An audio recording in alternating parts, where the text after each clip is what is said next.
नमस्कार, सुस्वागतम दर्शक जी। मैं बीएन फिर एक बार आप लोगों का दरबार। नींद, ये हाँ नींद मनुष्यों और जानवरों दोनों में देखी जाने वाली सबसे आकर्षक घटनाओं में से एक है, जिसे अलग अलग चक्रों और मस्तिष्क गतिविधि के प्रकारों की विशेषता के रूप में जाना जाता है। पिछले तंत्रिका विज्ञान अध्ययनों में पाया गया है कि नींद के दौरान हिपोकैम्पस में न्यूरॉन्स के समूह पिछले अनुभवों को दोहराता है और संभावित भविष्य के अनुभवों का पूर्व अनुमान भी लगाता है।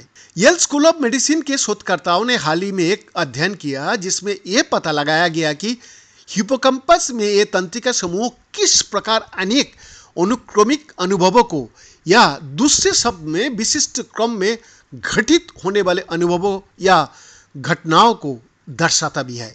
नेचर न्यूरोसाइंस में प्रकाशित उनके शोध पत्रों में कुछ ऐसी प्रक्रियाओं की और संकेत दिया गया है कि जो मस्तिष्क को नींद के दौरान अनेक अनुभवों को संसाधित करने में सक्षम बनाती है तथा नए मानसिक प्रतिनिधित्व का निर्माण भी करती है, जो प्राय पूर्व ज्ञान पर आधारित होता है। येल में इस टीम द्वारा किए गए कार्यों का मुख्य उद्देश्य ये समझना था कि स्तनधारी मस्तिष्क को किस तरह बिना किसी हस्तक्षेप के कई अनुभवों को व्यवस्थित करता है, यानी पुराने यादों को व्यतीत किए बिना नए यादों को इनकोड करना।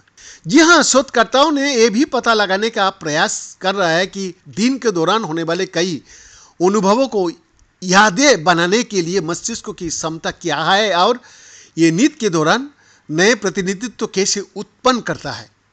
इस पेपर का सह लेखक जॉर्ज ड्रेगाई ने मेडिकल एक्सप्रेस को बताया, अब इस प्रयोग की कल्पना इस बात का अनुरूप कर सकता है कि मनुष्यों को कैसा अनुभव होगा जब वो एक नए चेहरा में पूरे दिन 15 मार्गों की खोज करेगा तथा बीच में कई 1 से 2 घंटे का विश्राम काल भी होगा।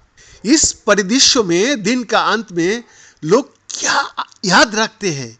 प्रत्येक मार्ग पर जो कुछ हुआ उसे अन्य मार्ग पर जो कुछ हुआ है उससे बिना किसी बड़े हस्तक्षेप की किस प्रकार अलग रखा जाता है तथा प्रत्येक मार्ग पर विस्तृत अनुभव, जैसे किस क्रम में विभिन्न मार्गों का दौरा किया गया है, उसका अतिरिक्त पूरे दिन की समाधान के आधार पर दिन का समय अनुभव किस प्रकार व्यवस्थित किया जाता है। बीएन का एक्सक्लूसिव रिपोर्ट।